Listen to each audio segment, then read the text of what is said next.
विद्यार्थी मित्रांनो, मागच्या लेक्चरमध्ये आपण मलेरिया बद्दल माहिती घेतलेली आहे. आज त्याच्या पुढचे दोन डिसीज आपण डिस्कस करतो आहोत.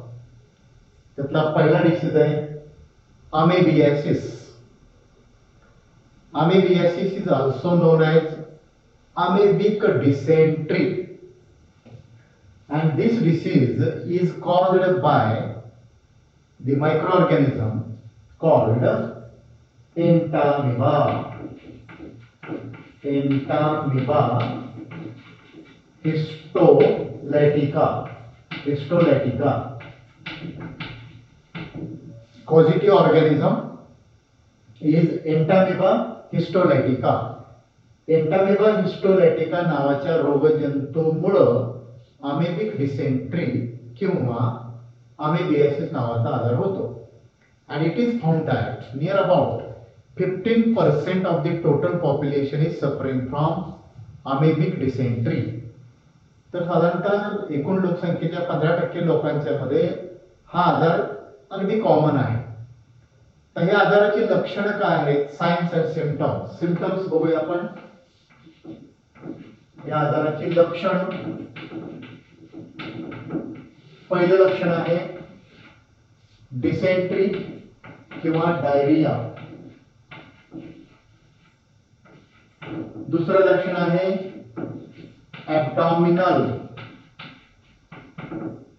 ॲब्डॉमिनल क्रॅम्प्स और वी कॅन से पेन्स. तिसरं लक्षण आहे हिपॅटोमेगॅली.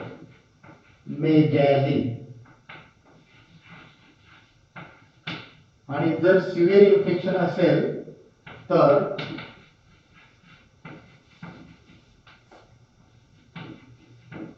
लिव्हर अपसेस आणि पेन्स इन राइट ॲब्डॉमिन. आणि मग जर अपसेस असेल तर आपोआप मग पुढचा एक पॉइंट येतो तो म्हणजे फीवर. ठीक आहे. बघा, एंटामिबा हिस्टोलायटिका मार्फत दाखवली जाणारी लक्षणं. पहिलं आहे डायरिया, अतिसार, मोठ्या प्रमाणात जुलाब होतात. ॲब्डॉमिनल पेन्स, पोटामध्ये दुखायला लागतं. हिपॅटोमेगॅली, लिव्हरचा आजार होतो. आणि जर सिव्हिअर आजार असेल, इन्फेक्शन मोठं असेल, जास्त असेल तर लिव्हर अपसेस म्हणजे यकृतामध्ये पस फॉर्मेशन होतं. यकृतामध्ये पू तयार होतो आणि त्याच्यामुळे आपोआपच आपल्या पोटाच्या उजव्या बाजूला, कारण लिव्हर थोडंसं या बाजूला असेल आणि त्याच्यामुळं इथं खालच्या बाजूला उजव्या बाजूला थोडंसं दुखायला लागतं. तिथं पेन्स होतात. राईट ॲब्डॉमिन मध्ये उजव्या बाजूला दुखायला लागतं आणि इथं पस फॉर्मेशन झाल्यामुळं, पू तयार झाल्यामुळं आपोआपच त्या व्यक्तीमध्ये ताप सुद्धा येतो. ही झाली त्याची लक्षणं. आता हा आजार पसरतो कसा? मोड ऑफ ट्रान्समिशन. त्याचं ट्रान्समिशन कसं होतं? तर ट्रान्समिशनची 3 मोड्स आहेत, 3 प्रकार आहेत. एक फिको ओरल रूट. फिको ओरल रूट मार्फत याचं ट्रान्समिशन होतं. दुसरं eating with unclean or dirty hands. Eating with dirty hands. आणि तिसरं आहे contaminated food and water. Contaminated food and water. तर ही 3 मोड्स आहेत. या 3 प्रकारे हा आजार पसरू शकतो. एक फिकोरल रूट म्हणजे फिकल मॅटर मार्फत, शौचाद्वारे, किंवा दुसरं eating food materials with dirty hands, खाद्यपदार्थ अस्वच्छ हाताने हाताळणं किंवा ते खाद्यपदार्थ खाणं. आणि तिसरं कॉन्टॅमिनेटेड फूड अँड वॉटर. जर अन्न आणि पाणी दूषित असेल तर या रोगाचा प्रसार होऊ शकतो. आता हे ओळखायचं कसं, म्हणजे डायग्नोसिस कसं करायचं. डायग्नोसिस, ठीक आहे. डायग्नोसिस मध्ये स्टूल, डायग्नोसिस मध्ये स्टूल तपासलं जाईल. स्टूल म्हणजे शौचाची तपासणी. आता इथं शौचाचा म्हणजे स्टूल हा शब्द आला म्हणजे याच्यावरनं पण एक लक्षण आहे बरं का, ते म्हणजे stool with mucus. Stool with mucus आणि स्टूल विथ ब्लड म्हणजे शौचावाटे रक्तस्राव होतो, शौचावाटे रक्त जातं, शौचावाटे सेम पडतो, ताप येतो, लिव्हर मध्ये इन्फेक्शन होतं, लिव्हर मध्ये पस फॉर्मेशन होतं, ऍब्डॉमेन मध्ये दुखायला लागतं आणि डायरिया. ही त्याची सर्वसामान्य लक्षणं आहेत. आणि ही लक्षण दिसायला लागली की त्या व्यक्तीचा स्टूल तपासला म्हणजे शौचाची तपासणी केली मायक्रोस्कोपच्या खाली तर हे जंतू आढळतात, एंटामिबा हिस्टोलॅटिका. आणि मग तुम्हाला अमेबियासिस नावाचा आजार आहे हे सांगितलं जातं. आता मग आजार आहे तर मग तो बरा कसा केला जातो, तर आजार बरा करण्यासाठी 2 प्रकारच्या टॅबलेट्स आहेत, 2 प्रकारचे मेडिसिन्स आहेत. त्यातलं पहिलं मेडिसिन आहे टिनिडॅझोल. आजार बरा करण्यासाठी टिनिडॅझोल नावाचं एक मेडिसिन आहे. आणि दुसरं मेट्रोनिडॅझोल,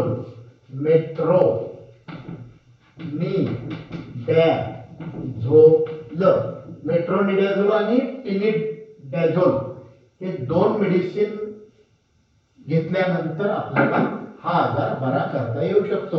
ओके, लक्षात आलं का. ही त्याची लक्षणं आपण पाहिली. Diarrhoea, abdominal pain, hepatomegaly, liver abscess, pains in right abdomen, fever, stool with mucus, stool with blood ही लक्षणं आहेत. आणि ही लक्षण दिसायला लागले की स्टूलची तपासणी करायची. जर हे जंतू आढळले तर अमेबियासिस आहे, नाही आढळले तर अमेबियासिस नाही. याचा प्रसार कसा होतोय तुम्हाला सांगितलं. 3 माध्यम आहेत. फिकोरल रूट आहे, कॉन्टॅमिनेटेड फूड आहे, कॉन्टॅमिनेटेड वॉटर आहे आणि eating food material with dirty hands. आणि हा आजार झाल्यानंतर काय केलं जातं, या 2 प्रकारच्या मेडिसिनच्या सहाय्याने हा आजार बरा करता येतो. ओके, झाल्यावर बरा करता येतो पण होऊ नये म्हणून आपण दक्षता घेतली पाहिजे. त्याला म्हणायचं prevention. How to prevention of this disease. काय केलं जातं प्रिव्हेन्शन साठी, एक फिकोरल रूट मार्फत त्याचं ट्रान्समिशन होतंय म्हणून defecation, open defecation should be completely avoided. Defecation, उघड्यावरती शौचाला जाणं टाळलं पाहिजे. दुसरी गोष्ट पर्सनल हायजीनला महत्व द्या. पर्सनल हायजीन राखली पाहिजे म्हणजे वैयक्तिक स्वच्छतेला महत्व दिलं पाहिजे, वैयक्तिक स्वच्छता राखली पाहिजे. तिसरं वॉश हँड्स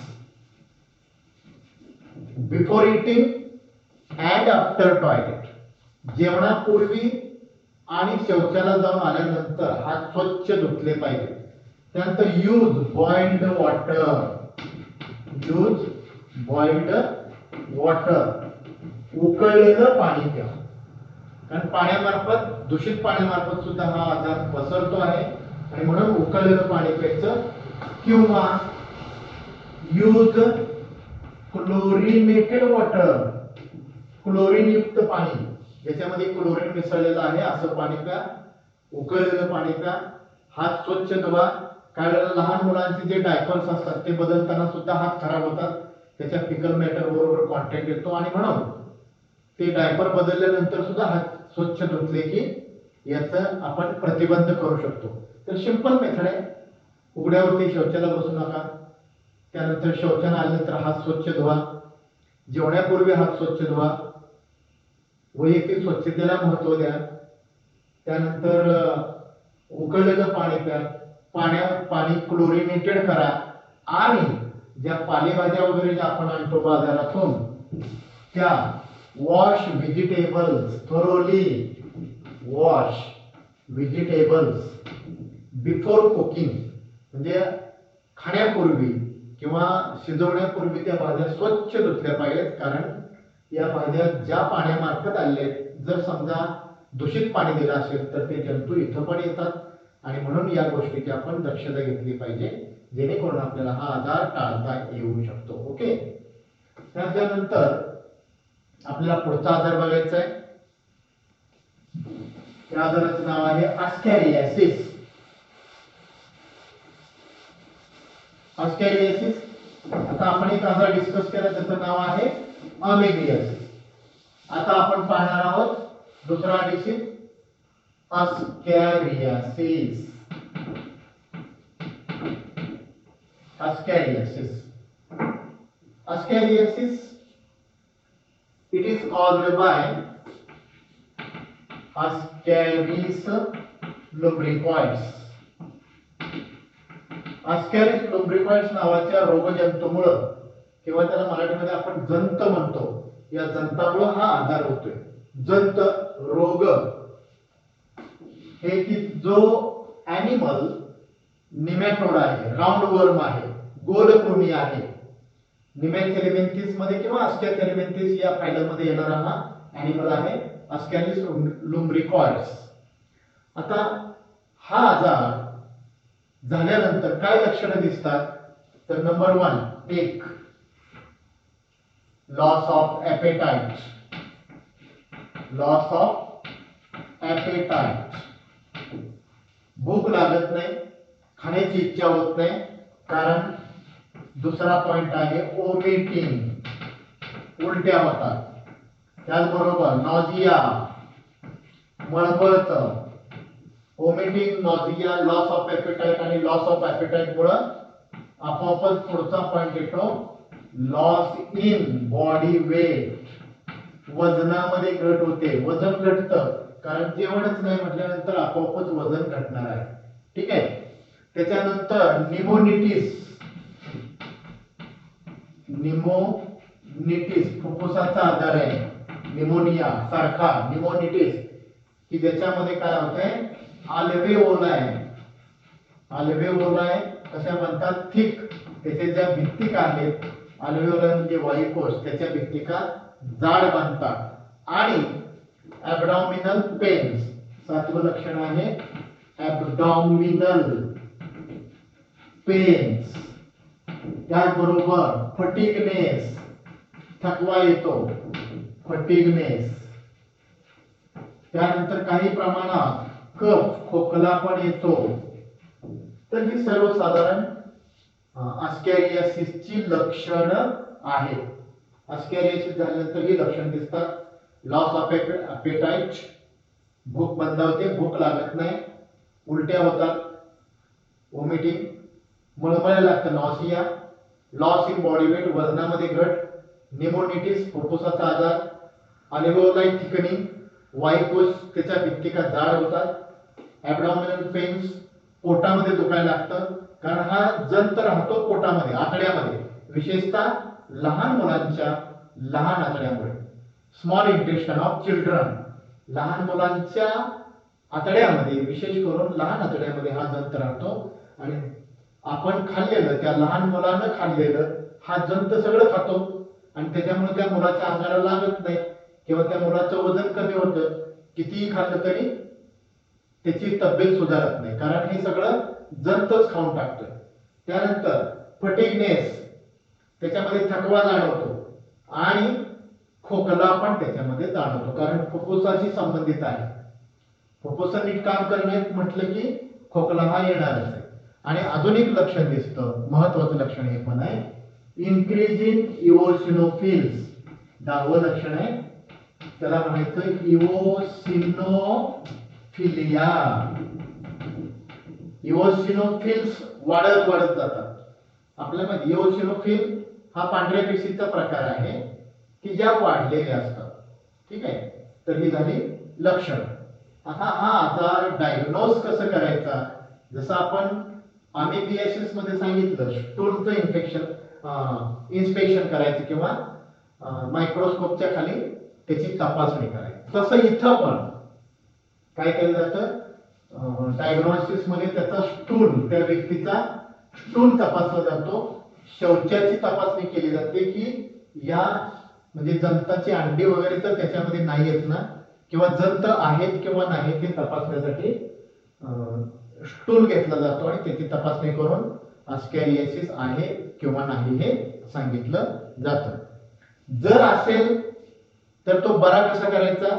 बरा करण्यासाठी काही औषध आहेत, त्यातल्या औषधांची नावं मी सांगतो.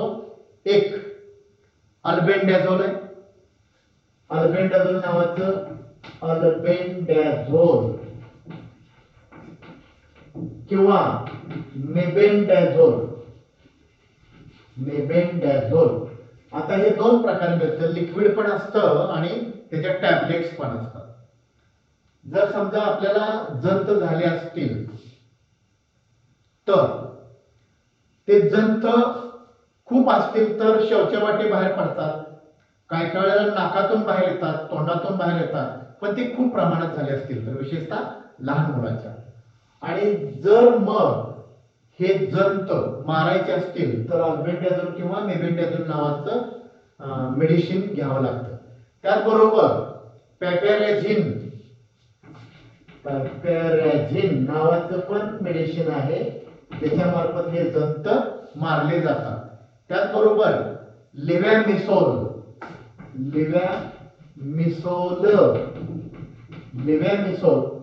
आणि पायरेंटिल PYRANTAL ही बघा 1 2 3 4 5 यापैकी कुठलं तरी एक मेडिसिन दिलं जातं आणि मग या जंताला मारलं जातं. ठीक आहे. आता जंत झाल्यावर हे ठीक आहे, पण होऊ नये म्हणून काय करायचं? त्याला म्हणतो आपण प्रिव्हेंटिव्ह मेजर्स. मग काय केलं पाहिजे? पहिली गोष्ट उकळलेलं पाणी पिलं पाहिजे. Okay. Use boiled water for drinking purpose. दुसरं wash hand before eating and after toilet. टॉयलेटला जाऊन आल्यानंतर आणि जेवणापूर्वी हात कंपल्सरी धुतले पाहिजे. Cut nails regularly. नख वरचेवर कापा जेणेकरून नखाच्या आतमध्ये हे शौचाचे कण बसणार नाहीत आणि त्या कणामध्ये जर अंडे असतील तर आपल्या पोटात जातात, आपल्या पोटात ते मॅच्युअर होतात आणि पुन्हा नव्याने जंत मोठमोठ्या प्रमाणात तयार होतात, तिथं ते मॅच्युअर होतात, पुन्हा ते अंडी घालतात, पुन्हा आतड्यामार्फत शौचावाटे ते बाहेर टाकले जातात, मातीमध्ये मिसळतात. लहान मुलं मातीमध्ये खेळत असतील तर हाताला माती लागते, हात तोंडात जातात आणि याच्या मार्फत त्या मातीमार्फत त्या मुलाला त्याचं इन्फेक्शन होऊ शकतं. म्हणून हात स्वच्छ असले पाहिजेत. मुलं लहान असली तरी नख रेग्युलर कट केली पाहिजेत. त्याच्यानंतर उघड्यावरती शौचाला बसणं टाळलं पाहिजे. त्यानंतर पालेभाज्या वगैरे ज्या असतील त्या स्वच्छ धुवून घेतल्या पाहिजेत. फळं असतील ते स्वच्छ धुवून घेतले पाहिजेत. अन्न पदार्थ झाकलेले असले पाहिजेत. Cover all the food items to avoid contamination. म्हणजे कॉन्टॅमिनेशन टाळण्यासाठी खाद्यपदार्थ झाकलेले पाहिजेत. बॉइल्ड वॉटर पिण्यासाठी वापरलं पाहिजे, उकळलेलं पाणी वापरलं पाहिजे. तर हे झाले त्याचे प्रिव्हेंटिव्ह मेजर्स. अशा पद्धतीने आपण काय करू शकतो? हे आजार प्रिव्हेंट करू शकतो. तर आज आपण दोन आजारांची माहिती घेतलेली आहे. एक म्हणजे अमेबियासिस आणि दुसरा अस्कॅरियासिस. अमेबियासिस आणि अस्कॅरियासिस हे दोन्ही आजार फिकल मॅटर मार्फत जनरली ट्रान्समिट होतात, किंवा कॉन्टॅमिनेटेड फूड असेल किंवा कॉन्टॅमिनेटेड फूड आयटम्स असतील किंवा वॉटर कॉन्टॅमिनेटेड असेल, पाणी असेल, खाद्यपदार्थ असतील, पालेभाज्या असतील, फळभाज्या असतील, हे जर कॉन्टॅमिनेटेड असतील तर नॉर्मल व्यक्तीमध्ये सुद्धा हा आजार पसरू शकतो. तर इथं आता आपण थांबूया. पुढच्या लेक्चरमध्ये दुसरे डिसीज आपण डिस्कस करूया. Okay, thank you.